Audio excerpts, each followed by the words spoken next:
Hello everyone. आज का topic है बेसिक कॉन्सेप्ट्स ऑफ केमिस्ट्री का कॉन्सेंट्रेशन ऑफ सॉल्यूशन। तो हेडिंग बना लीजिएगा, डाल लीजिएगा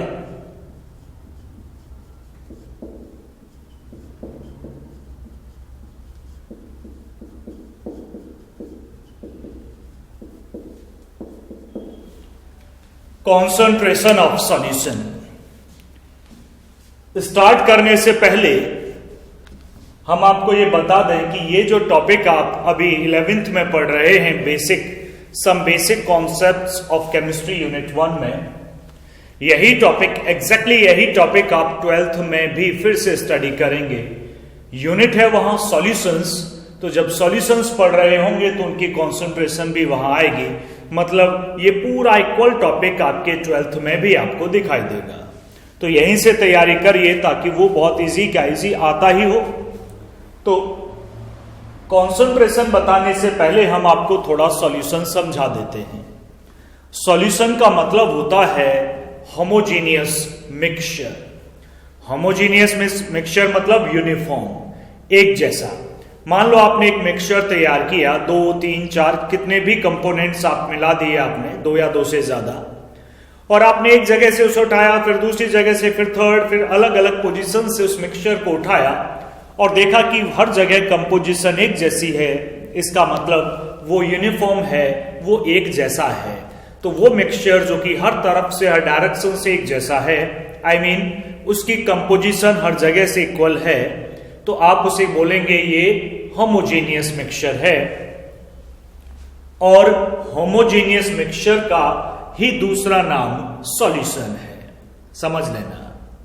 होमोजेनियस मिक्सचर का ही दूसरा नाम सॉल्यूशन है। चाहे तो आप बॉक्स में बना के सॉल्यूशन को यहां डिफाइन कर सकते हैं। It may be defined as the homogeneous mixture of 2 और मोर कंपोनेंट्स। अब बात करते हैं इस डेफिनेशन में। मैंने कहीं भी यह नहीं बोला कि यहां एक लिक्विड होना जरूरी है, मैंने बिल्कुल नहीं बोला। इसका मतलब है किन्हीं भी 2, 3 या सिमिलर स्टेट्स कैसी भी हो, बस सब्सटेंस 2 हो या 2 से ज्यादा हो, तो वो होमोजीनियस मिक्सचर सॉल्यूशन बोला जा सकता है। जैसे हम एग्जांपल की बात करते हैं, जैसे नाइट्रोजन ऑक्सीजन गैस को मिक्स कर लीजिएगा, लगभग एयर में और भी होती है, वैसे एयर मान लीजिएगा, तो एयर एक होमोजीनियस मिक्सचर है। इट मींस ये एक सॉल्यूशन है। होमोजीनियस मिक्सचर हो, कंडीशनल नहीं है कि लिक्विड हो। तो इस लिक्विड कॉन्सेप्ट से दिमाग में से बाहर निकालिए इसे कि सॉल्यूशन होने के लिए बस होमोजीनियस मिक्सचर का होना, वही होमोजीनियस है, मिक्सचर का होमोजीनियस होना जरूरी है। दूसरा, सॉलिड और सॉलिड। सर 2 सॉलिड या 3 सॉलिड मिला लें तो भी क्या वो सॉल्यूशन होगा? बिल्कुल जी। एलॉय जो होती हैं, 2 मेटल का कॉम्बिनेशन या 3 मेटल का कॉम्बिनेशन, ये सब एक होमोजीनियस मिक्सचर है, means it is solution. Alloys को आप क्या बुला सकते हैं? सॉलिड सॉल्यूशन या केवल सॉल्यूशन। तो गैस का है, सॉलिड का, लिक्विड का भी होता है, वो आप जानते हैं। लेकिन लिक्विड के बाहर आपने सोचा नहीं कभी, तो अब सोच लीजिएगा, सॉल्यूशन होने के लिए एक लिक्विड कंपोनेंट की जरूरत नहीं होती, किन्हीं भी स्टेट्स के बीच ये एग्जिस्टेंस में हो सकता है। अब बात करते हैं, हमें जो स्टडी करना है वो बाइनरी सॉल्यूशन है। ध्यान दीजिएगा, बाइनरी सॉल्यूशन। बाइनरी सॉल्यूशंस होते हैं 2 कंपोनेंट सिस्टम, जिसमें 2 कंपोनेंट आपको मिलेंगे, 2 डिफरेंट। और जो हम अपने सिलेबस में स्टडी करते हैं, अपना सिलेबस मतलब जो 11th 12th का सिलेबस है, उसमें सॉल्यूशन नहीं, उसमें हम पढ़ते हैं लिक्विड सॉल्यूशंस। मींस इसके नाम की वजह से हमने लिक्विड वर्ड आपके दिमाग से निकाला, क्योंकि लिक्विड सॉल्यूशंस पढ़ेंगे तो एक लिक्विड हमेशा होगा और बच्चे के दिमाग में अननेसेसरी ये कॉन्सेप्ट घुस जाता, अच्छा लिक्विड होना जरूरी है, ये इसलिए बाहर निकाला। लिक्विड सॉल्यूशन में लिक्विड प्लस सॉलिड हो सकता है, बाइनरी है तो दो ही कंपोनेंट होंगे, लिक्विड प्लस लिक्विड हो सकता है, लिक्विड प्लस गैस हो सकती है, liquid gas, liquid liquid, liquid solid. जानना जरूरी है, बाइनरी है, दो ही है, तो एक को आप सॉल्यूट बुलाओगे और एक को आप सॉल्वेंट बुलाओगे, सॉल्यूट और सॉल्वेंट। अब क्वेश्चन है, पहले में भाई सॉलिड जो डिसॉल्व होता है वो सॉल्यूट है, जो डिसॉल्व करता है वो सॉल्वेंट है। लिक्विड और सॉलिड में सॉलिड डिसॉल्व होता है तो सॉलिड सॉल्यूट होने वाला है और लिक्विड सॉल्वेंट। ये इजी था। गैस लिक्विड की बात करते हैं, गैस डिसॉल्व होगी तो सॉल्यूट है और लिक्विड सॉल्वेंट। मतलब इन कंडीशन में लिक्विड ही सॉल्वेंट होगा। बात लिक्विड लिक्विड की करते हैं, सर यहां कौन सा कॉन्सेप्ट एप्लीकेबल है? भाई जब दो लिक्विड हैं तो एक सॉल्यूट और एक सॉल्वेंट है। अब कौन सा सॉल्यूट और कौन सा सॉल्वेंट है? पहले देखो अमाउंट, किसी का अमाउंट ज्यादा है और एक का कम है तो कम वाला सॉल्यूट है और ज्यादा वाला सॉल्वेंट है। अब दूसरी कंडीशन पे आते हैं, मान लो एक वाटर कंपोनेंट है, दो लिक्विड है, एक वाटर है। अब वाटर चाहे कम हो चाहे ज्यादा हो, वाटर ये अमाउंट में जो मैंने बताई ना अभी डेफिनेशन में, ज्यादा वाला सॉल्वेंट कम वाला सॉल्यूट। अगर एक लिक्विड वाटर है तो ये कॉन्सेप्ट एप्लीकेबल नहीं है, क्योंकि वाटर ही सॉल्वेंट होगा, ऑलवेज वाटर ही सॉल्वेंट होगा, चाहे कम हो चाहे ज्यादा हो। वाटर नहीं है, अदर देन वाटर दो लिक्विड हैं, तो ये कॉन्सेप्ट आप अप्लाई कर सकते हैं, सर एक कम और एक ज्यादा, कम वाला सॉल्यूट और ज्यादा वाला सॉल्वेंट। बट वाटर से अदर दो लिक्विड हैं, देन अगर वाटर है तो वाटर ही सॉल्वेंट है।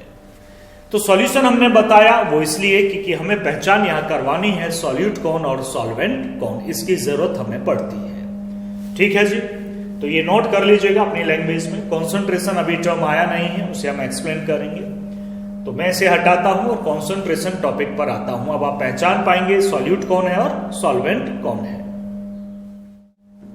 तो सॉल्यूट और सॉल्वेंट की पहचान के बाद कॉन्सेंट्रेशन ऑफ सॉल्यूशन पर आते हैं हम लोग। कॉन्सेंट्रेशन एक ऐसा टर्म है जिसका यूज हम डोमेस्टिक लेवल से लेकर, डोमेस्टिक लेवल मतलब हम अपने घर में, और कॉमर्शियल लेवल तक रेगुलर करते हैं, डेली करते हैं। आप चाय अगर बनाते हैं तो उसमें कितनी चीनी डाली जाएगी, दैट इज द कॉन्सेंट्रेशन।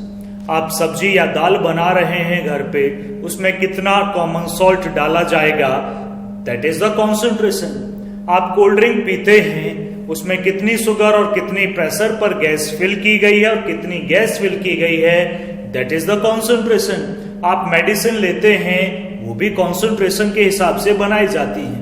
जितने भी इंट्रावेनस इंजेक्शंस होते हैं उनकी कॉन्सेंट्रेशन फिक्स होती है, चाहे किसी भी बीमारी के लिए कोई सा भी इंजेक्शन क्यों ना सही। एक बोतल आप पानी की बोतल खरीद के पीते हैं, इसमें कितने जिंक आयन कितने पीपीएम में, ये फिक्स है। तो मेरा कहने का मतलब केवल ये है, हम डोमेस्टिक लेवल से लेके कॉमर्शियल लेवल तक अपनी लाइफ में डेली बहुत सारे सॉल्यूशंस यूज करते हैं और उसमें उनकी कॉन्सेंट्रेशन की बड़ी इंपॉर्टेंस होती है। तो हम जानने की कोशिश करते हैं कि कॉन्सेंट्रेशन है क्या।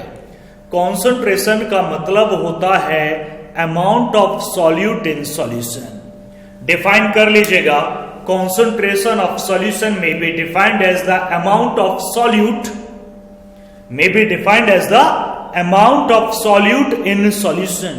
सॉल्यूट का कितना अमाउंट सॉल्यूशन में डिसॉल्व है, that is called the concentration of solution. आप जानते हैं लैब में अगर कभी देखा हो आपने, रैक पर बॉटल्स रखी होती हैं, उस पर लिखा होता है डाइल्यूट, कॉन्सेंट्रेटेड।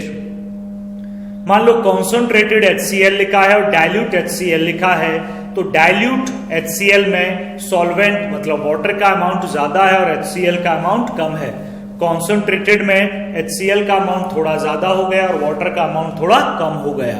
तो कॉन्सेंट्रेटेड का मतलब है कि सॉल्यूट का अमाउंट ज्यादा है और डाइल्यूट का मतलब है कि सॉल्वेंट का अमाउंट ज्यादा और सॉल्यूट का कम है।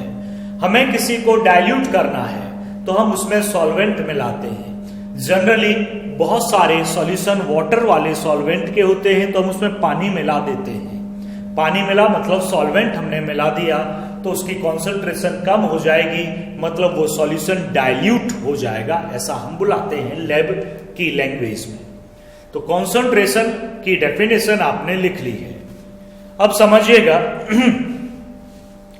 डेफिनेशन के बाद नीचे लिख लीजिएगा कॉन्सेंट्रेशन एक्सप्रेशन टर्म्स। नीचे हेडिंग डाल लीजिएगा कॉन्सेंट्रेशन एक्सप्रेशन टर्म्स। बहुत सारे कॉन्सेंट्रेशन को हम बहुत सारे तरीके से रिप्रेजेंट करने जा रहे हैं, अब सुनते जाइएगा। शुरुआत हम चलो चाय बनाने से करते हैं। हमसे कोई कहे भाई चाय बनाओ, तो हमें ये पता है चाय में चीनी भी डलेगी, दूध भी डालेंगे और चाय की वो पत्ती भी डालेंगे, लेकिन चीनी पर आते हैं शुगर। तो हमें पूछना होता है भाई कितनी शुगर वाली, क्योंकि सबका टेस्ट अलग है, सब अलग अलग होते हैं। किसी को ज्यादा शुगर की रिक्वायरमेंट है, किसी को कम की, और किसी को शुगर की रिक्वायरमेंट है ही नहीं। तो पूछना होता ही है हमेशा ही भाई कितनी शुगर आप लेंगे। जनरली लोग स्पून में बात करते हैं कि जी 1 स्पून डाल दीजिएगा 1 कप में, या 2 स्पून चीनी या शुगर डाल दीजिएगा 1 कप में। तो उन्होंने स्पून बताई और 1 कप चाय का अमाउंट उन्होंने बताया। उनका जो ये सेंटेंस था ये थोड़ा एक तरह से डोमेस्टिक तो है, लेकिन ये सही नहीं है, टेक्निकली गलत है, क्योंकि स्पून किसी स्टैंडर्ड साइज की नहीं होती है। कुछ स्पून छोटी होती हैं, कुछ बड़ी होती हैं, कुछ बहुत बड़ी होती हैं। अब किसी के घर में कौन सी स्पून है वो कैसे आइडिया लगाएगा। वही हालत कप की भी है, कप छोटे भी होते हैं, बड़े भी होते हैं, बड़े भी होते हैं। किसी की स्पून छोटी है, कप बड़ा है, तो चीनी तो कम रहने वाली है भाई। तो ये टर्म्स सही नहीं थे। तो अगर आपको साइंटिफिक टर्म्स में बोलना है, आप चाहते हैं कि मुझे बिल्कुल रेगुलर टेस्ट वाली ही चाय मिले जो मेरा टेस्ट है उसके हिसाब से, तो आपको अपने टर्म्स को थोड़ा साइंटिफिकली बोलना पड़ेगा। कैसे बोलना पड़ेगा, मान लीजिएगा अब आपने स्पून इनका हटा दिए, अब आप यूज करते हैं 100 ग्राम पर लीटर की चाय चीनी डालो। कोई पूछे कितनी चीनी डालें, भाई 100 ग्राम पर लीटर की चाय बना लो और उसमें से 100 ml मुझे दे दो। मैंने क्या बोला, 100 ग्राम पर लीटर। तो सामने वाला क्या कहेगा, अच्छा 1 लीटर चाय बनाऊं, उसमें 100 ग्राम चीनी डाल दूं, चाय तो 1 लीटर बन गई, और 100 ml उसमें से मुझे दे दे। एक तो ये तरीका है। और बाकी 900 ml का क्या होगा, भाई 1 लीटर में तो 1000 ml थे, 100 तो मैंने ले ली। या तो बाकी भी लोग हों लेकिन बाकी नहीं है, तो क्या होगा, क्या उसे वेस्ट है, फेंक देंगे। हाँ, फेंकना ही पड़ेगा भाई। तो इसका एक तरीका है। तरीका क्या है, जब मैं अकेला ही हूं, 100 ml उसे मुझे देनी है, तो 100 ml ही चाय ना बनाए, वेस्ट क्यों करें। लेकिन इस कंडीशन में उसे सोचना पड़ेगा चीनी कितनी डालनी है, क्योंकि 100 ग्राम चीनी तो मैंने 1 लीटर चाय के लिए बताई ना, 100 ग्राम पर लीटर। तो कैलकुलेट करेगा, जब 1 लीटर में 100 ml डालनी है तो 100 ml में 10 ग्राम डालनी है, निकाल लेगा।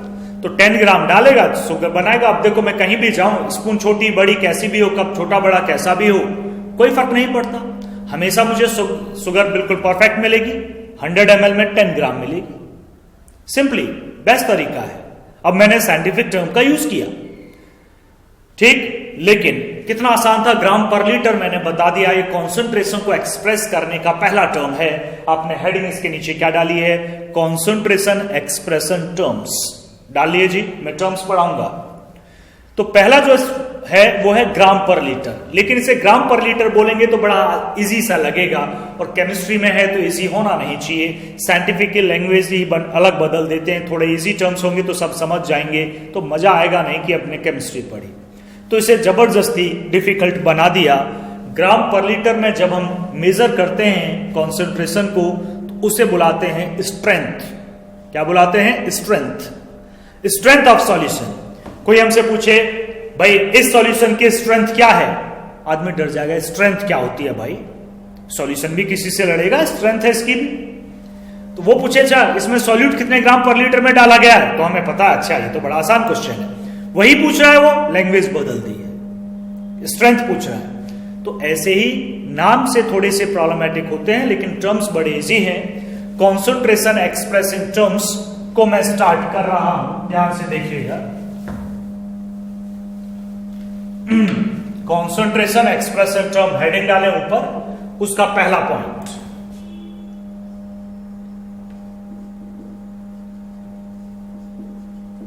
स्ट्रेंथ इन ब्रैकेट में लिख लीजिएगा ग्राम पर लीटर, ग्राम पर लीटर, स्ट्रेंथ ऑफ सॉल्यूशन। पहला कॉन्सेंट्रेशन को एक्सप्रेस करने का पहला टर्म है, बहुत सारे आने वाले हैं, ध्यान दीजिएगा, बहुत सारे आने वाले हैं। अगले 2 दिन भी यही चलेगा, आज इंक्लूडेड है, मतलब टोटल 3 दिन ये टॉपिक चलने वाला है। तो आसान सा नहीं है उतने कि तुम सोचो बिल्कुल ही आसान है, लेकिन डिफिकल्ट भी नहीं है। सॉल्यूट की पहचान हमें आनी चाहिए, वो मैं बता चुका हूं आपको। सॉल्वेंट की पहचान भी हमें आनी चाहिए, चूंकि 2 ही होंगे। अगर एक भी पहचान लेते हैं, मान लो एक आपने पहचान लिया सॉल्यूट है, तो दूसरा सॉल्वेंट होगा, ऑब्वियस है, 2 ही होंगे, 2 से ज्यादा नहीं होंगे। सॉल्यूट को हम बी से रिप्रेजेंट करेंगे, सॉल्वेंट को ए से। हम मतलब हम अपनी क्लास में, कोई दूसरा टीचर तुम्हारे स्कूल में तो उसके मन की मर्जी है वो किससे रिप्रेजेंट करे, समझना, उसका मन है, मैं तो नहीं, मैं तो एक्स और वाई मानूंगा, मान सकता है वो। तो ये कोई साइंटिफिक टर्म नहीं है, हम तो अपनी सुविधा के लिए मान रहे हैं ताकि एक्सप्रेशन थोड़ा आसान हो जाए। अब क्वेश्चन है सर स्कूल में अलग पढ़ाया, मैं ऐसे क्या लिख सकता हूं? हाँ लिख सकते हो, क्वेश्चन भी सॉल्व कर सकते हो, बस बहरहाल आपको क्वेश्चन के ऊपर लिखना होगा कि मैं सॉल्यूट को बी से और सॉल्वेंट को ए से रिप्रेजेंट करूंगा। ये एक बार लिख दीजिएगा, फिर आप सारे क्वेश्चन करते चले जाइएगा, कोई नहीं रोकेगा आपको, बस बताना तो होगा, क्योंकि सामने वाले टीचर को थोड़ी ना पता है आप किससे रिप्रेजेंट करते हो। ज्यादा टेंशन की जरूरत नहीं है, 95% स्कूल्स के जितने भी हैं, जितने भी टीचर्स हैं, वो इसी से रिप्रेजेंट करते हैं। 5% अपने अपने निकाल सकते हैं, या कोई नया है तो उसे ना पता हो तो अलग चीज है। तो ये अंडरस्टूड में जाके सबने सीख लिया है कि बी और ए से रिप्रेजेंट करेंगे, इक्वालिटी चलेगी, बच्चे को प्रॉब्लम नहीं होगी। तो सॉल्यूट बी से रिप्रेजेंट करेंगे, सॉल्वेंट ए। बार बार मैं सॉल्वेंट लिखूं, उससे बढ़िया मैं ए लिखूंगा, सॉल्यूट लिखूं मैं बी लिखूंगा। चलिए मैं स्ट्रेंथ पर आता हूं। डेफिनेशन, पहली कॉन्सेंट्रेशन टर्म है डिफाइन, ये भी लिख लेना भाई, डिफाइन करिएगा स्ट्रेंथ को, हटा रहा हूं मैं इसे, याद रहे अब से। स्ट्रेंथ की मैं डेफिनेशन बोल रहा हूं, लिखिएगा। It may be defined as, मतलब strength, it may be defined as the number of gram of solute, number of gram of solute dissolved in 1 litre of solution, dissolved in 1 litre of solution. बस यही strength है। फॉर्मूले पर आते हैं। Strength of solution equal to, मैंने WT लिखा, इसका मतलब है वजन, वेट, वेट ऑफ सॉल्यूट किस यूनिट में? ग्राम में, क्योंकि बोला गया number of gram of solute, तो ग्राम ही है, वजन बोला गया, divided by volume of solution, unit क्या है? In litre. नीचे क्या बोला गया था आपसे? Number of gram of solute dissolve in 1 litre of solution, तो नीचे क्या आएगा? Volume of solution. वेट है, वेट को हम W से रिप्रेजेंट कर देते हैं, वेट ऑफ सॉल्यूट।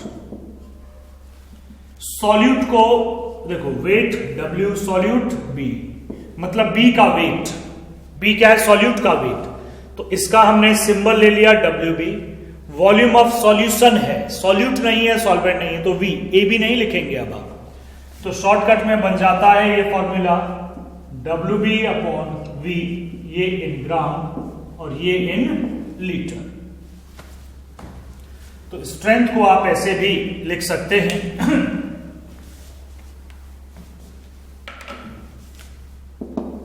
इसके नीचे wait of solute WB, volume of solution V। ध्यान देना,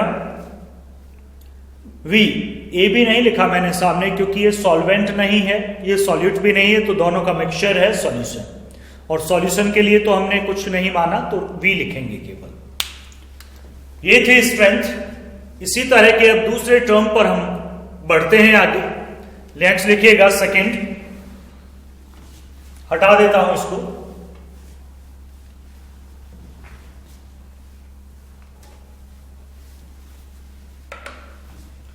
सेकेंड है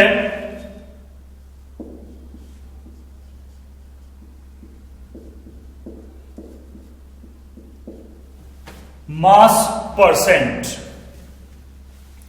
है तो इजी, लेकिन सबसे ज्यादा यूज होने वाला, सबसे ज्यादा अप्लाई होने वाला टर्म है मास परसेंट।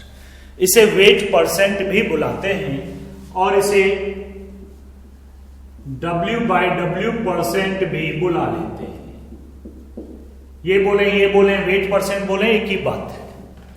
चलिए पहले हम इसका मीनिंग समझने की कोशिश करते हैं, फिर फॉर्मूले पर आएंगे। मीनिंग मतलब एक बॉटल है, लैब में रखी है बॉटल होती है भाई, रैक पे रखी हुई बॉटल, उस पर एक लेबल लगाया हुआ है। उस पर क्या लिखा है देखो, मैं लिख के बताता हूं। उस लेबल, बॉटल के ऊपर जो लेबल है उस पर लिखा है 5% NaOH aqueous solution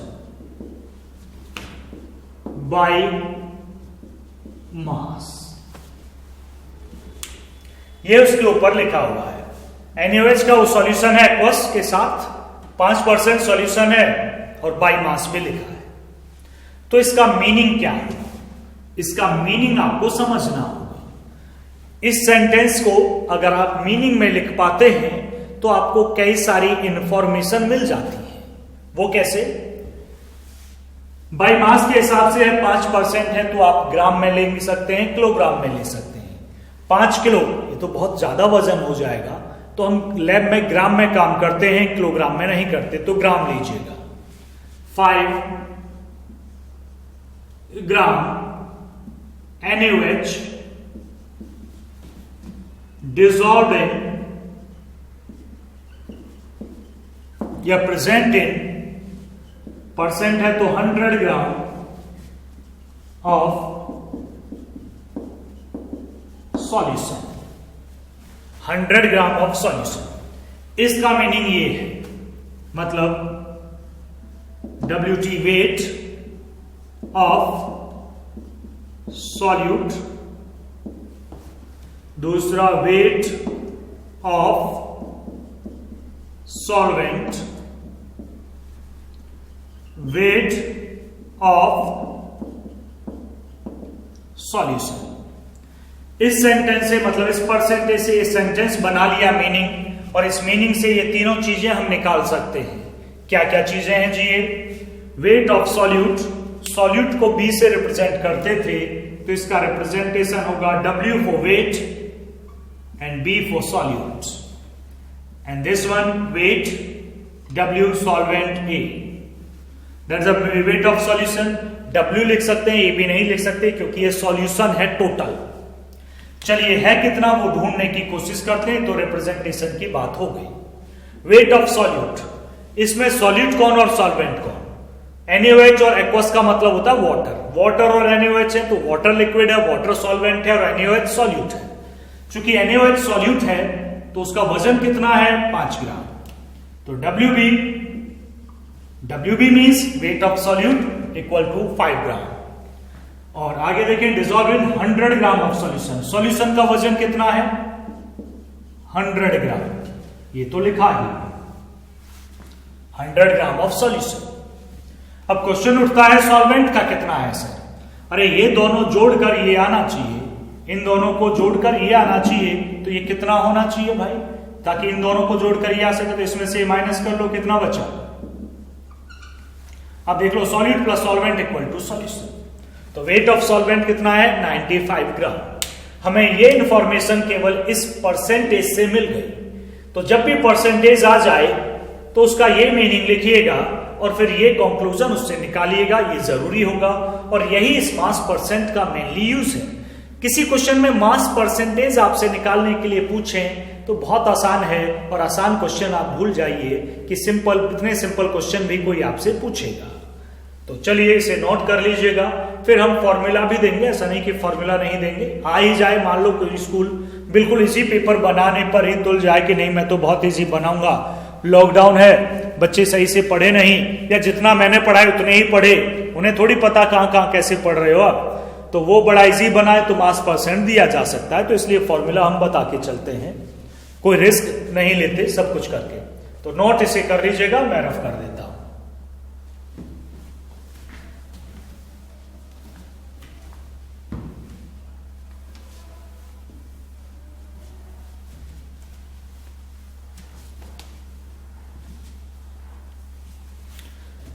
चलो फॉर्मूला तो लिखूंगा, पहले एक मीनिंग आप खुद लिखिए। 2% क्लोरोफॉर्म एक्वस सॉल्यूशन में, सॉल्यूशन शॉर्ट में ऐसे लिख देता हूं, सॉल्यूशन बाय मास। इसका मीनिंग लिखिएगा और फिर तीनों चीजें क्या क्या पता चली वो तीनों चीजें लिखिएगा। ठीक है, मैं बोलूंगा इस बार, मैं लिखूंगा नहीं, आप लिख कर रखिएगा। वीडियो चाहे तो आप रोक सकते हैं, बाद में प्ले कीजिएगा, मैं बताने जा रहा हूं। चलिए, आपने पहले मीनिंग लिखा होगा, इसका मीनिंग मैं बोल देता हूं, मैच कीजिएगा। 2 gram chloroform dissolved in 100 gram of solution. ठीक है जी, मीनिंग लिख लिया। वेट ऑफ सॉल्यूट, सिंबल मैंने बना दिया, wait of solute that is 2 gram. Wait of solvent पता नहीं सर अभी, वेट ऑफ सॉल्यूशन 100 ग्राम। तो सॉल्वेंट कितना, इन दोनों को जोड़ के आना चाहिए, तो इसमें से इसे माइनस करो, दैट इज 98 ग्राम। मैच कर लीजिए, आपकी यही आएगी इस सेंटेंस से, तो सही काम कर रहे हैं आप। गलत हो तो करेक्शन कर लीजिएगा, लेकिन प्रॉब्लम में डालिएगा कि मुझे कुछ नहीं है जो नहीं आया, क्या है वो पता कीजिए, क्या पूछना है आपको यहां, अगर गलत हो तो। चलिए अब हम फॉर्मूले पर आते हैं।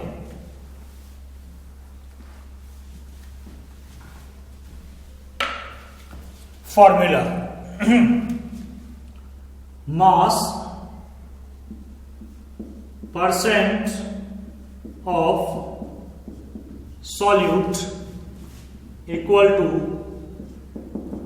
Wait of solute upon weight of solution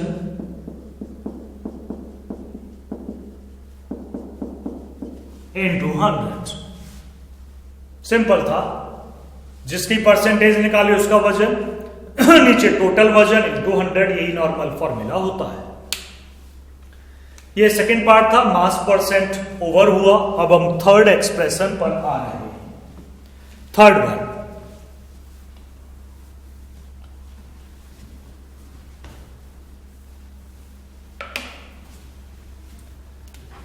देखिएगा थर्ड,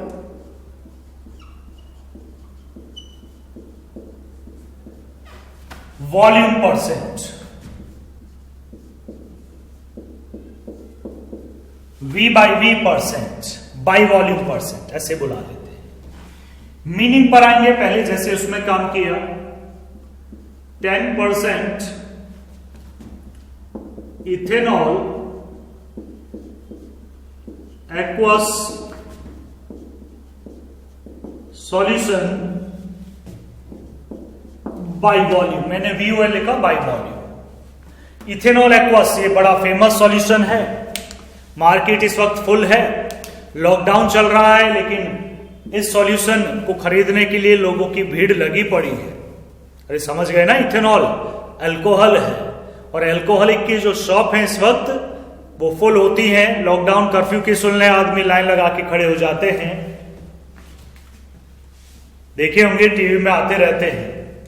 तो ये बड़ा फेमस सॉल्यूशन है, इसीलिए मैं कहता हूं इथेनॉल एक्वस सॉल्यूशन। शायद सबसे ज्यादा फेमस यही है। देखिएगा इसमें एक अल्कोहल है, एक एक्वस है, दोनों ही लिक्विड है। 10% इथेनॉल, एक्वस है तो सॉल्वेंट है, इथेनॉल है तो सॉल्यूट है। वाटर जाए वो सॉल्वेंट है, सोचना ही नहीं। चलिए मीनिंग पर आते हैं। मीन्स इसका मीनिंग है क्या? चूंकि ये वॉल्यूम में है तो हम ml में काम करेंगे। जैसे मास का था ग्राम में किया, वैसे वॉल्यूम में तो ml। 10 ml, ml को सेंटीमीटर क्यूब भी बुलाते हैं। ये थोड़ा लिख लीजिएगा। 1 लीटर को 1 डेसीमीटर क्यूब बुलाते हैं। एक ही बात है, हम कहें 1 लीटर मीन्स 1 डेसीमीटर क्यूब। उसी तरह 1 ml को 1 सेंटीमीटर क्यूब बुला लेते हैं। सीसी लिख देते हैं, सेंटीमीटर क्यूब है ना तो सीसी ऐसे लिख देते हैं। 1 लीटर में 1000 ml होते हैं, ये आप सब जानते हैं। मतलब 1 डेसीमीटर क्यूब में 1000 सेंटीमीटर क्यूब होते हैं। एक ही तो बात है, 1 लीटर इक्वल टू 1000 ml। निकाल भी सकते हो, देखो 1 decimetre equal to 10 centimetre. Cube करो भाई। 1 decimetre cube equal to 1000 centimetre cube. निकाल भी सकते हो, ऐसा नहीं निकल नहीं सकता। तो ये याद रखिएगा, वॉल्यूम टर्म्स है, जरूरत पड़ेगी हमें। जरूरत इसलिए पड़ेगी कि कई बार ml को सेंटीमीटर क्यूब हम बोल देंगे या बुक बोल देगी, डेसीमीटर क्यूब बोल देगी लीटर को, तो आपको पता होना चाहिए आपको कि लीटर ही है ये। मतलब डेसीमीटर क्यूब और लीटर एक ही चीज के दो नाम है। जैसे आपका नाम होता है ना, यहाँ भैया यहाँ प्रमोद है और घर पे क्या चिंटू बुलाते हैं, तो वैसे ही ये दोनों भी। भाई वॉल्यूम क्या है? तीन लेंथ, हाइट ले लीजिएगा, वर्थ ले लीजिएगा, तीनों को मल्टीप्लाई करो तो तीनों की लेंथ की यूनिट बोली जाएगी। Decimetre decimetre decimetre cube. भाई 3 डेसीमीटर को मल्टीप्लाई करोगे डेसीमीटर क्यूब, तो वॉल्यूम की यूनिट तो ये है। इसे ही क्या बुला लेते हैं? लीटर। चलिए मीनिंग पर आते हैं। 10 ml ऑफ इथेनॉल, भाई मैं रफ करूंगा, नोट कर लेना, ये जरूरी है।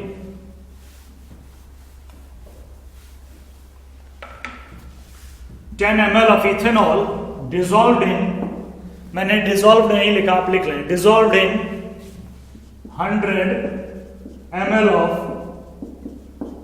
solution। 100 ml of solution, ml में, v/v मतलब दोनों ml में। तो यहां वॉल्यूम निकाल सकते हैं, वॉल्यूम ऑफ सॉल्यूट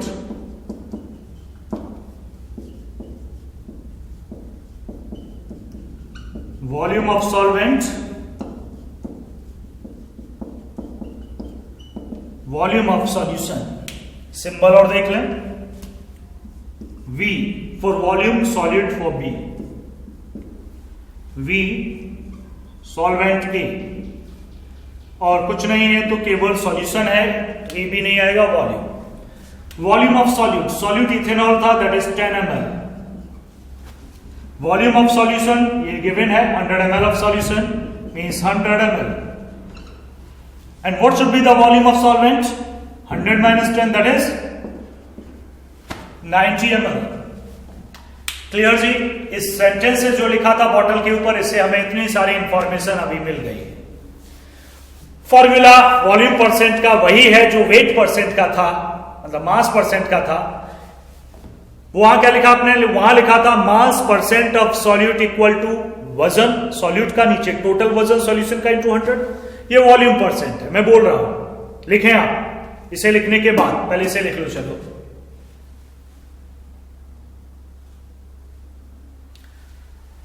मैं रफ कर देता हूं इसे, फिर मैं बोलता हूं।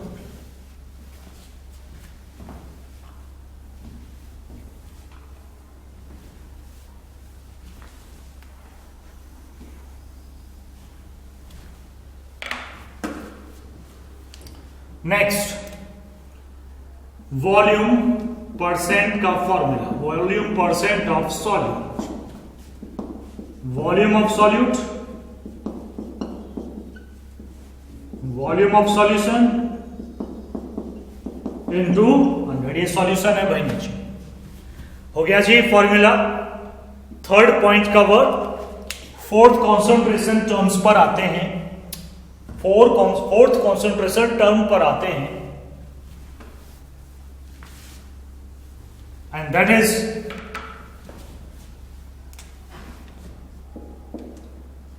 Wait by volume percent.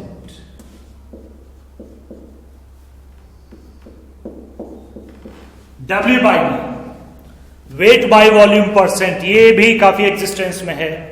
सबसे ज्यादा क्वेश्चन मास परसेंट के होंगे, 95% के करीब, फिर 5% इसके होंगे। वॉल्यूम परसेंट का तो शायद ही कभी कोई क्वेश्चन आए भाई। तो इसे समझें, पहले मीनिंग फिर फॉर्मूला। पढ़ने का तरीका वही है, पहले मीनिंग पर आते हैं। देख लीजिएगा, 15% of NaOH aqueous solution weight by volume। तो meaning,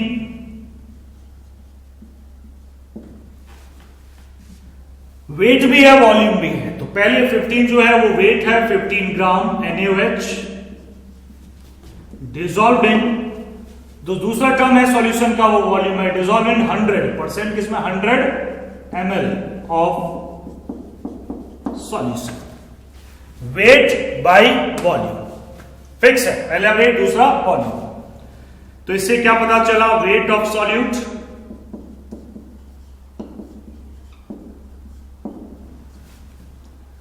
wait of solvent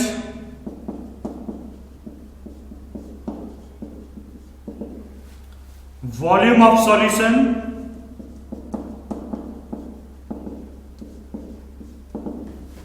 wait of solute NaOH है 15 ग्राम है, इसी था।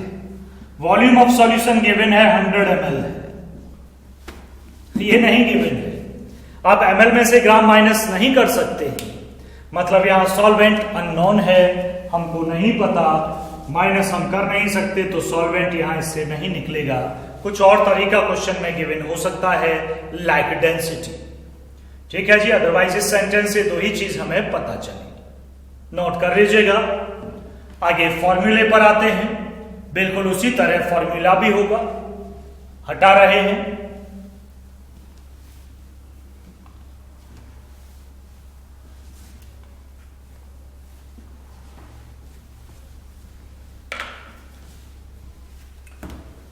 weight by volume percent of solute, weight of solute, volume of solution into 100, weight by volume percent। तीनों concentration के चार strength अलग और 3 परसेंटेज कंप्लीट होती हैं। आगे का टॉपिक फिफ्थ कॉन्सेंट्रेशन टर्म्स। अब यहां से थोड़े बड़े टर्म्स स्टार्ट होते हैं, मैं ये हटा देता हूं।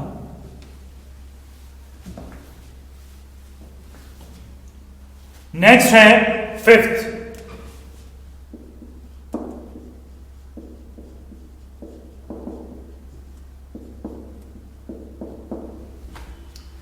फिफ्थ है मोलैलिटी।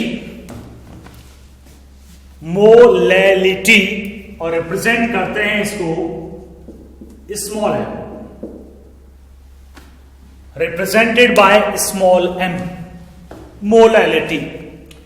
पहले इसका मीनिंग लिख लीजिएगा, फिर फॉर्मूले पर आते हैं। मीनिंग लिखिएगा,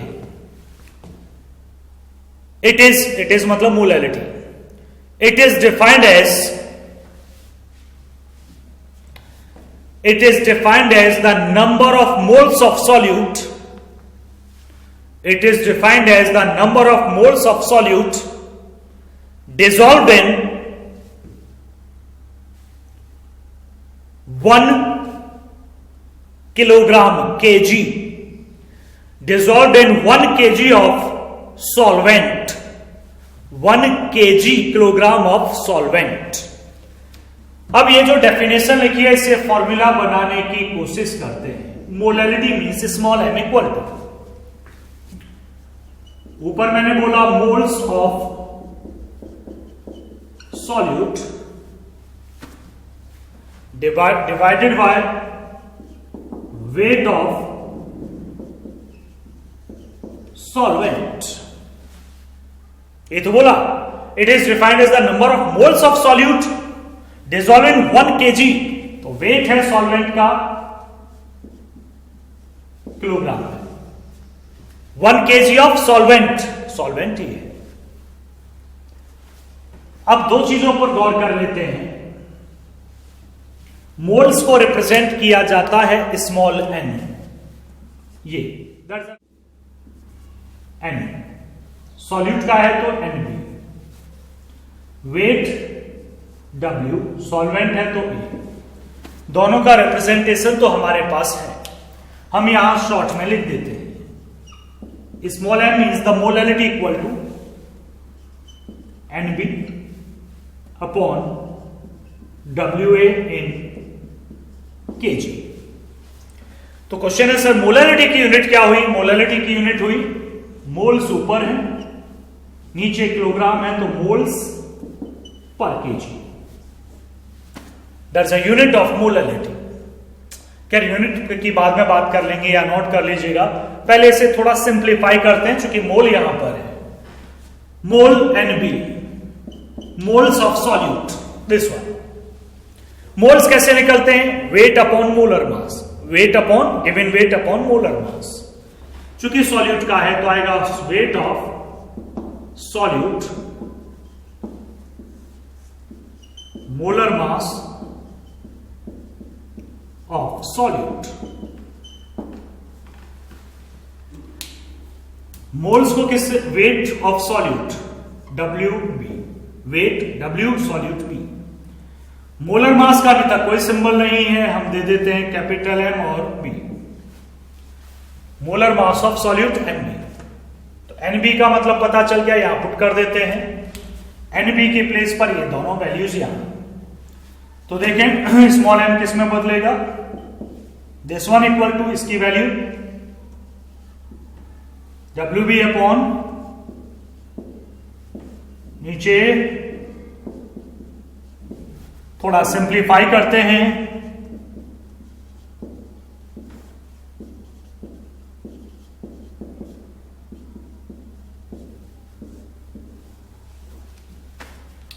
ये है फॉर्मूला आपका मोलैलिटी इक्वल टू WB. हमने MB नीचे आ जाएगा, सिंप्लीफाई कर लिया. WB स्ट्रेंथ मीनिंग क्या? WB का wait of solute. MB molar mass of solute. कुछ टीचर से MMB लिखते हैं, M मोलर M मास B सॉल्यूट, MMB भी लिख लेते हैं, एक ही बात है. MB molar mass of solute, WA weight of solvent in kg. इस फॉर्मूले से आप मोलैलिटी निकाल सकते हो, कोई इशू नहीं आएगा. लेकिन समस्या तब आएगी, मैं इसे और सिंप्लीफाई करता हूं. मान लो WA ग्राम में दिया है, लेकिन फॉर्मूले में तो किलोग्राम में यूज करना है सर, बिल्कुल कंफर्म है. मान लो 500 ग्राम दिया है, तो आप उसे केजी में कैसे बदलोगे? 500 ग्राम मतलब आधा किलोग्राम हुआ ना, तो 500 डिवाइड बाय 1000. 100 ग्राम है डिवाइड बाय 1000, वो केजी में बदल जाएगा. तो बाय चांस नहीं, वैसे बहुत बार चांस ऐसा होगा कि WA की वैल्यू ग्राम में गिवन होगी. 90% क्वेश्चन में वेट ऑफ सॉल्वेंट ग्राम में ही होने वाला है. तो आप डिवाइड बाय 1000 करेंगे, इसे डिवाइड बाय 1000 तो ऊपर आ जाएगा.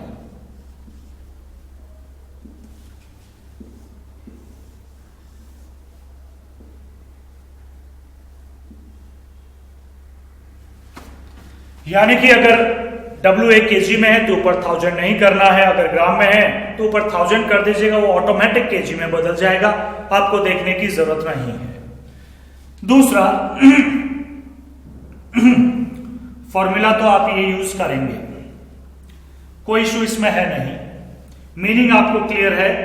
Small m molality, WB weight of solute, MB molar mass of solute, WA weight of solvent in gram. जब मैं बच्चों को ये बताता हूं ये ग्राम में है, तो बच्चे पूछते हैं सर WB किस में होगा और MB किस में होगा? तो देख लेते हैं. यही WB का मतलब है ग्राम में होना चाहिए, तो नीचे क्या है MB की यूनिट क्या है? ग्राम पर मोल. ग्राम से ग्राम कैंसिल, मोल ऊपर आ जाएगा, तो मोल की यूनिट मतलब मोल खुद ही यूनिट है, तो यूनिट क्या है? मोल. तो क्लियर, WB ऑलरेडी ग्राम में है, MB ग्राम पर मोल में है, तभी तो मोल है ये टोटल। तो WB की यूनिट ग्राम होगी। चलिए, ये मोलैलिटी है, मैं इसे हटा देता हूं। आप ये सारे फॉर्मूले नोट कर लीजिएगा। यूनिट ऑफ मोलैलिटी मोल पर केजी, ये आपको याद रहे। मैंने सारे फॉर्मूले लिख दिए।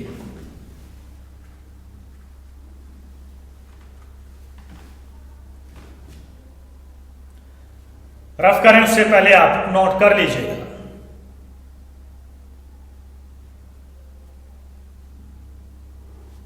कर लिए, आगे बढ़ते हैं। एक और टर्म पढ़ लेते हैं साथ में ही, इसी जैसा है। नेक्स्ट है मोलैरिटी, सिक्स्थ वन।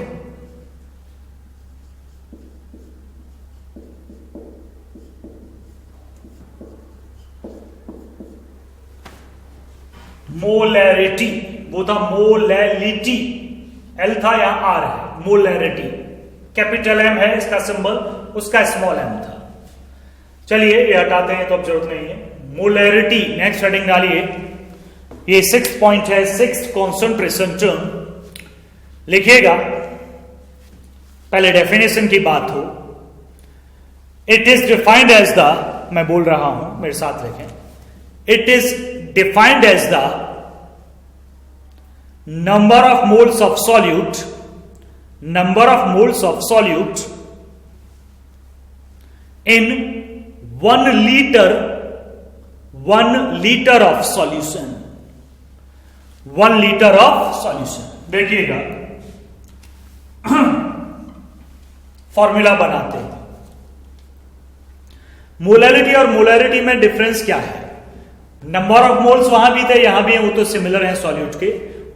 मोलैलिटी में वेट ऑफ सॉल्वेंट था, यहां वॉल्यूम ऑफ सॉल्यूशन है। तो दो का डिफरेंस है, वेट का, और पहला वेट और वॉल्यूम है, दूसरा सॉल्वेंट का वेट था, यहां सॉल्यूशन का वॉल्यूम है। मैं फिर से एक बार डिफाइन करता हूं मोलैरिटी को। It is defined as the number of moles of solute, equal term है, dissolve in 1 litre of solution. 1 kg नहीं है, 1 लीटर, पहला डिफरेंस। दूसरा सॉल्वेंट नहीं है, सॉल्यूशन है। तो नीचे वाली लाइन मुझे रफ करनी होगी।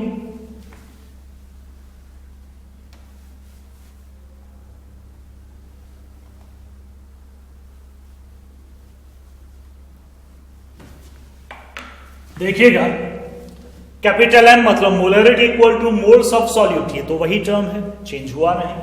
नीचे आएगा वॉल्यूम ऑफ सॉल्यूशन, यूनिट होगी लीटर, सिंबल होगा कैपिटल V। वॉल्यूम सॉल्यूशन का है तो A भी नहीं बना सकते, क्योंकि वो सॉल्यूशन है। सॉल्यूट होता तो B बना लेते, सॉल्वेंट होता तो A बना लेते, क्योंकि सॉल्यूशन है तो B केवल। V फॉर वॉल्यूम, वो भी लीटर में है। तो कैपिटल M, NB यही है। नीचे क्या है? Volume in litre, volume in litre. तो यूनिट क्या बनेगी? ऊपर mole upon litre, moles per litre, that's a unit of molarity. Moles तो NB तो ये ऐसे ही निकलेगा जैसे पहले निकला था। तो कैपिटल M इक्वल टू, ये तो टर्म वही है, NB की जगह आ गया। नीचे क्या आ रहा है? Volume in litre. सिंप्लीफाई करते हैं, ये यही रहेगा, वॉल्यूम इन लीटर। लेकिन अगर वॉल्यूम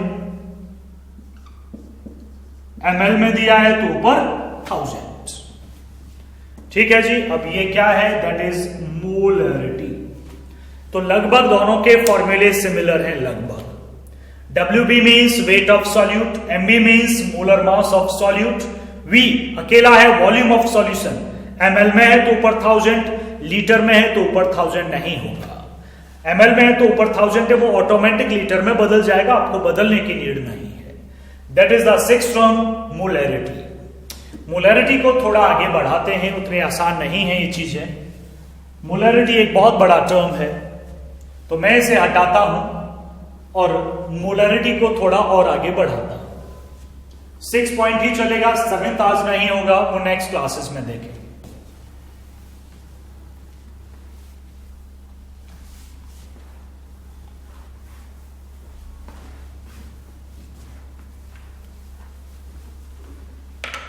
मोलरिटी के अंडर में ही हेडिंग डालिएगा, relation between molarity and density of solution। Relation किसका? मोलरिटी का और डेंसिटी का। देखें, हमारे पास मोलरिटी का फॉर्मूला था, क्या था? Molarity equal to weight of solute, molar mass of solute, volume अगर ml में है तो ऊपर 1000।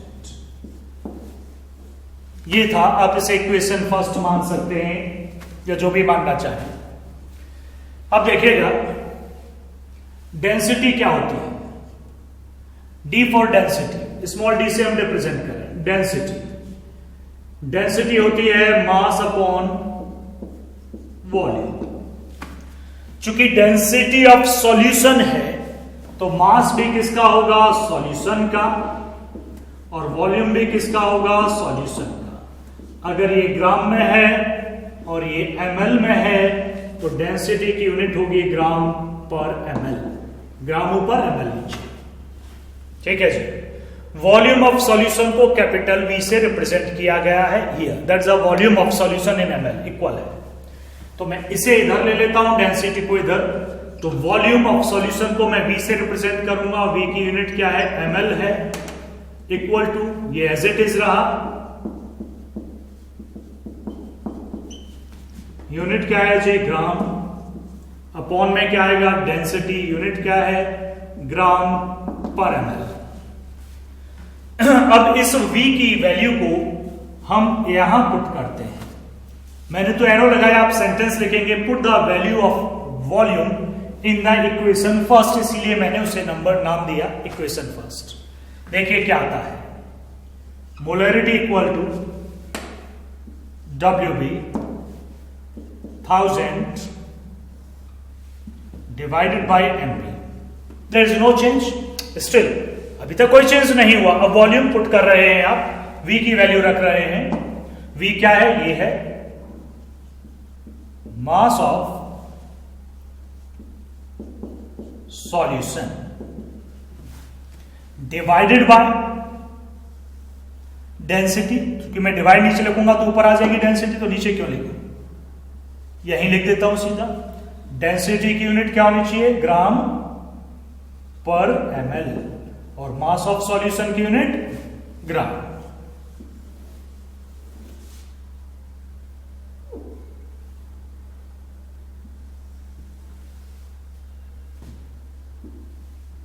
ऐसे एरो लगा दिया भाई मेरे पास। तो ये रिलेशन है, डेंसिटी भी है और मोलरिटी भी है सॉल्यूशन की। डेंसिटी गिवन है तो वॉल्यूम की नीड नहीं है, आपको डायरेक्ट मोलरिटी निकाल सकते हैं इससे, और मोलरिटी है तो डेंसिटी निकाल सकते हैं इस तरीके से। तो ये था रिलेशन डेंसिटी एंड मोलरिटी का। अब एक क्वेश्चन और सॉल्व कर लेते हैं, एक दो, ताकि थोड़ी फ्रीक्वेंसी बने आपकी। देखिएगा दो क्वेश्चंस लिखे गए हैं, फर्स्ट सेकंड दो ही हैं। कैलकुलेट मोलरिटी, पहला मोलरिटी का है, कैलकुलेट मोलरिटी दूसरा मोलरिटी का है। और भी टर्म्स पर क्वेश्चंस आएंगे, अब समझिएगा। Calculate molarity of NaOH in solution prepared by dissolving 4 gram, solution prepared by dissolving its 4 gram in 250 ml of solution। तो NaOH 4 ग्राम है, मैं गिवन वैल्यूज लिखता हूं, क्वेश्चन फर्स्ट हम सॉल्व कर रहे हैं। तो NaOH है 4 ग्राम, NaOH सॉल्यूट है, तो वेट ऑफ सॉल्यूट 4 ग्राम। मैंने डायरेक्ट WB लिखा, W means wait of solute 4 ग्राम है, लिखा हुआ है। इट्स मतलब NaOH। Volume of solution V 250 ml है, ये भी लिखा हुआ है वॉल्यूम ऑफ सॉल्यूशन। NaOH का मोलर मास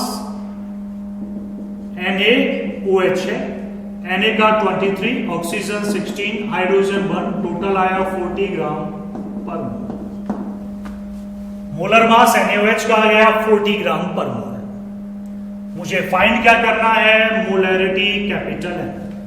मैं फॉर्मूला पुट कर रहा हूं जिसमें सारी चीजें अवेलेबल हो, वॉल्यूम अवेलेबल हो, wait of solute 1000 MB, volume in ml। ml में वॉल्यूम है तभी ऊपर 1000 भी है, लीटर में होता तो ऊपर 1000 कतई नहीं होता, और यहां ml में ही है वॉल्यूम। मोलैरिटी WB 4 ग्राम है, इंटू 1000 है,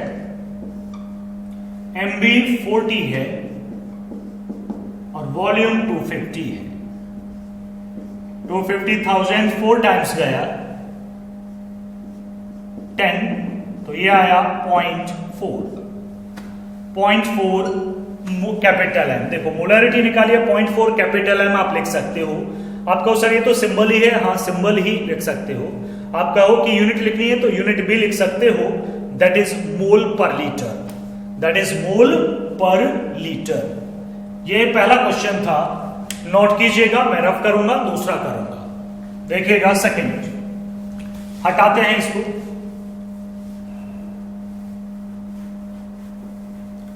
गिवन वैल्यूज लिखने की आदत डाल लीजिएगा। दूसरे में देखते हैं सेकंड में क्या क्या गिवन है।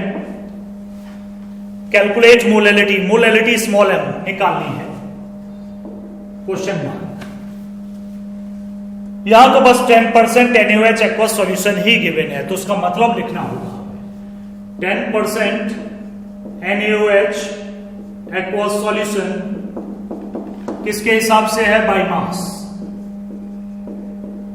मैंने आपको मीनिंग लिखना अभी बताया है। मीनिंग क्या होगा इसका, 10 ग्राम NaOH in 100 ग्राम सॉल्यूशन, ये मीनिंग हुआ। और मीनिंग से क्या क्या पता चला, solute, wait of solute 10 gram, wait of solvent, solvent तो है नहीं, सॉल्यूशन है, वेट ऑफ सॉल्यूशन 100 ग्राम, ये लिखा। तो सॉल्वेंट कितना होगा, 90 ग्राम। भाई दिस वन टोटल इसके बराबर, तो इसमें से इसे माइनस करके निकल गया। मोलर मास MB NaOH के लिए अभी पहले क्वेश्चन में निकाला था मैंने, 40 था, NaOH ही दिया है, यहां भी NaOH है और यहां भी NaOH है, तो मोलर मास तो एक ही है 40। ये मोलैलिटी का फॉर्मूला लगाते हैं, molality equal to WB 1000 MB WA in gram. देखिए सिंबल से लिख रहे हैं तो बड़ी हेल्प हो रही है हमारी। WA ग्राम में है तो ऊपर 1000 होगा, ये केजी में होता तो ऊपर 1000 नहीं होता। WB दैट इज 10,000 MB कहां गया 40, WA 90। एक 0 से एक 0 कैंसिल, एक 0 से एक और 0 कैंसिल, ऊपर बचा 10 इंटू 10 100 और नीचे 36। अब डिवाइड हम कर लेते हैं, हम कैलकुलेटर से कर लेते हैं, आप कीजिएगा। 100 डिवाइडेड बाय 36, यह है 2.78। यहां भी आप स्मॉल m लिख सकते हो या फिर मोल पर केजी लिख सकते हो। तो ये दो क्वेश्चंस थे, ये आपको कर लेने हैं साथ ही में। नेक्स्ट क्लास में हम और भी क्वेश्चंस करवाएंगे, पहले इसके क्वेश्चंस होंगे तभी हम आगे चलेंगे, बहुत सारे क्वेश्चंस अभी हैं।